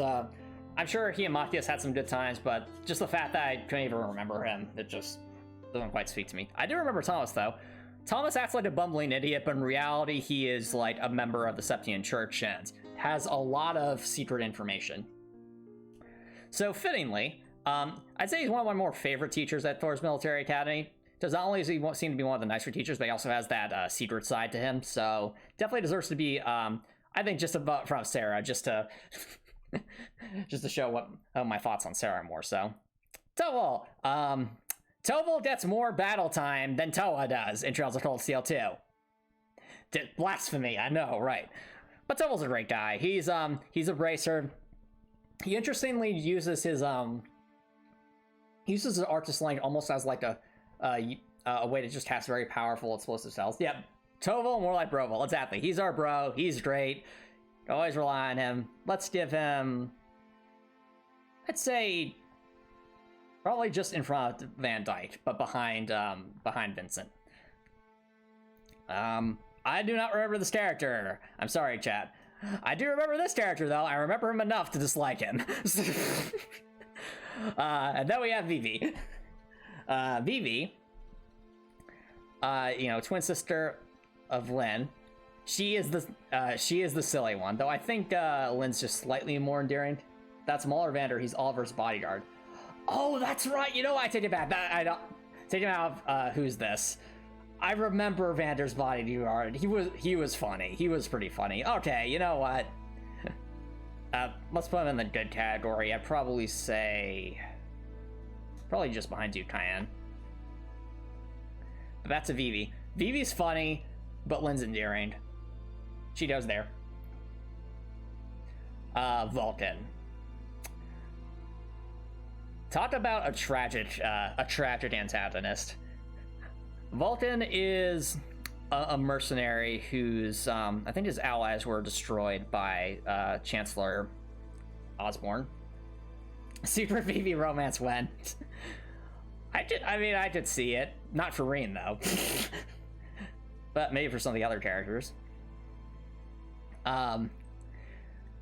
Vulcan goes from seeing, like, again, oh look, another, like, pure evil antagonist, right? Well, no, like, he lost his allies and was seeking revenge against the Ironblood Chancellor, Osborne.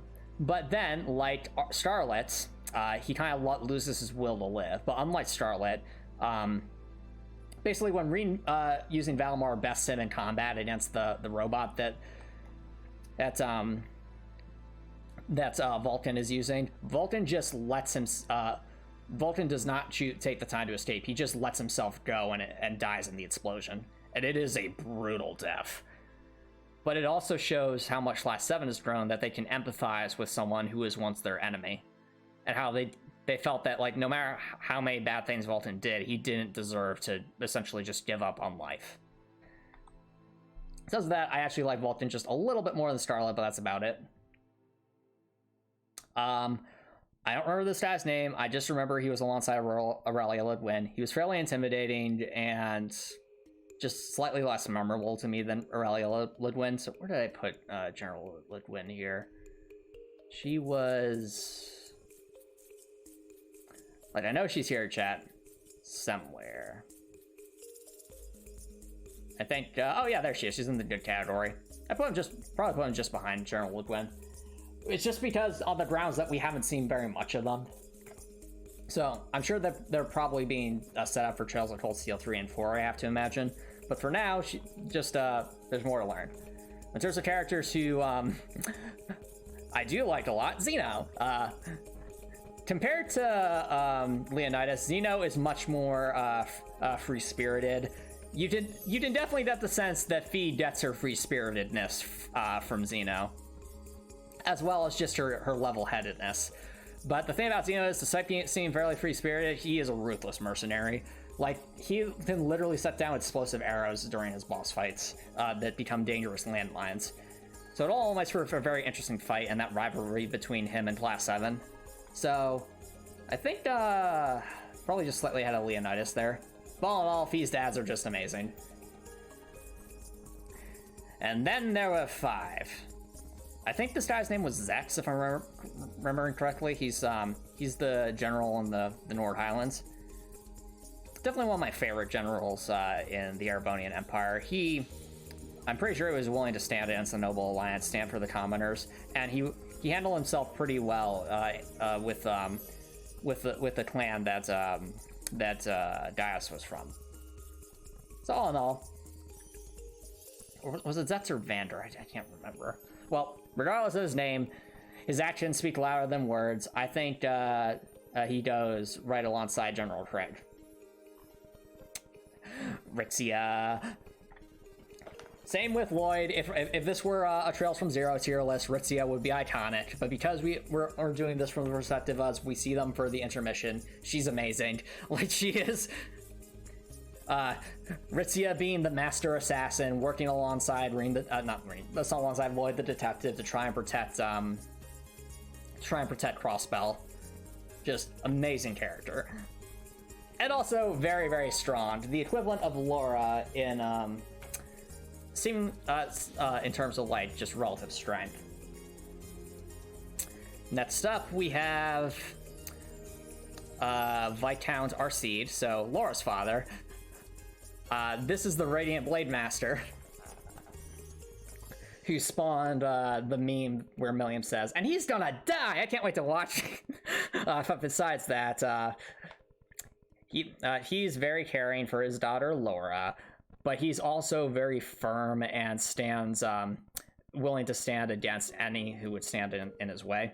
I think he even challenges Aurelia Lidwin head on in sword combat in Trails of Cold Steel 2, if I'm remembering correctly. Really cool character. Really good model citizen for Legram. So all in all, nothing but good things to say about this character. Let's put him... I think he would deserve to be pretty high on our list here. Where would I rank him? I think just ahead of... probably just behind Tobal. Okay. Talking about antagonists, Vita Clotilda. So here's a hot take, chat. Vita Clotilda is Cinder from Ruby, but done really well. Like, you meet her first, it's like, oh look, it's the Opera Singer. But from the moment she stepped down those stairs as the Opera Singer, I was pretty suspicious of her.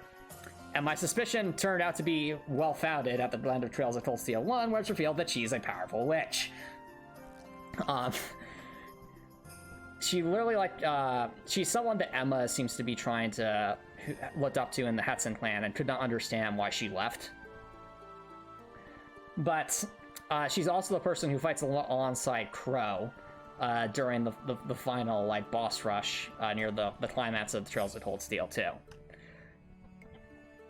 If not for her, the Phantasmal Blaze plan probably would not have happened. So she plays a massive role as an antagonist. The only thing I have against her is that I feel like it seems a little bit more out of place at the end of Trails of Cold Steel 2, where she seems to more celebrate how far Emma's come, even though without much pushback, kind of standing by her conviction, so to speak, and then she just kind of teleports away after all said and done. I wish they'd done a little bit more with her, shown her grappling a bit more with, why she left the Hetson clan, but we don't really get to see that. So I think she's great, but not, iconic like Crow is. I'd probably put Vita just ahead of Chancellor Osborne in that case. Last, but certainly but not least, Towa. Madam President, and Captain of the Courageous.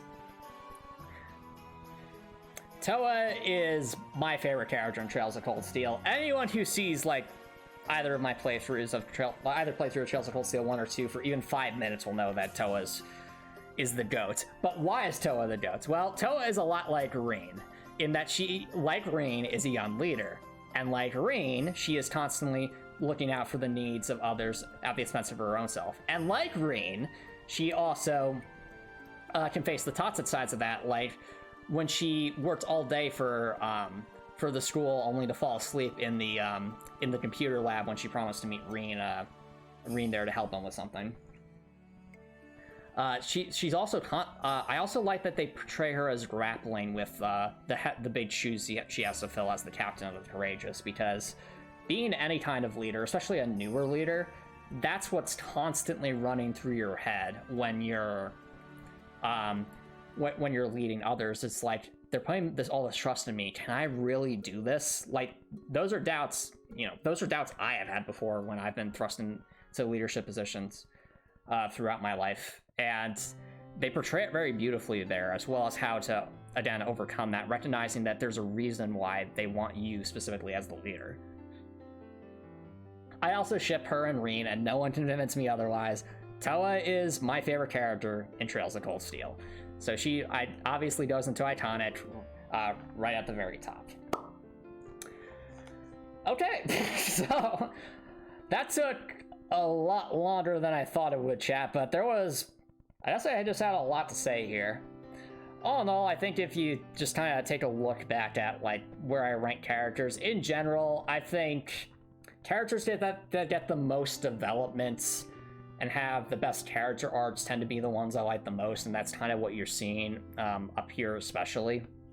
Because I can point to every single one of the characters up here I think has a really great character arc. Even, I mean, minus the Lance Maiden, but the Lance Maiden is just so interesting by herself that that's enough for me, at least at this time being. And great, it's kind of like they either have a good character arc, or there's like something I don't quite agree with the writing direction, or maybe it's just like they're really funny or really entertaining, really memorable, but they don't quite have like that philosophical edge that would put it into the iconic category for me. Good is like, I don't dislike the characters and they have something that stands out to me, but it's definitely still want to see more.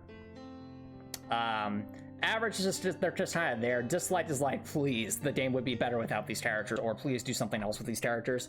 And who's this is just, again, like, I just can't remember them. But all in all, I think this was pretty fun to do. Any thoughts about the ranking here, chat? Any things you just kind of disagree with, or things to that effect? Because for the most part, I think if this tier list shows anything, like, I want you to bear in mind, like, I don't know how many characters, this might be somewhere between like 30 and 50 characters. The fact that the average, the median character in this game I would at least consider good or great speaks volumes to how well written Trails of Cold Steel 1 and 2 is, and how well it does its world building and character building. Like, just look at the great call. Like, look how many characters there are here. there are so many. And the fact that there's just so few characters, I'm like, man, I just dislike this character. I cannot say the same for a lot of other games. Like, for a lot of other games, most characters would be in either the average, the dislike, or the who's this category. But Trails of Cold Steel is just nails its writing time and time again. Towa Herschel says Millium and Alphen would be iconic, but everyone else is who's this. Fair enough, fair enough. But yeah, that's generally how I would rank things. And this was a lot of fun to do. Now, in terms of where do we go from here with our Just Chatting streams, next Sunday, I'm going to be, I think I need to go to dinner, Copper Nicholson, so probably won't be till around 6, but thanks for letting me know about that. Where was I? Oh yeah. So in terms of where the Just Chatting streams are going to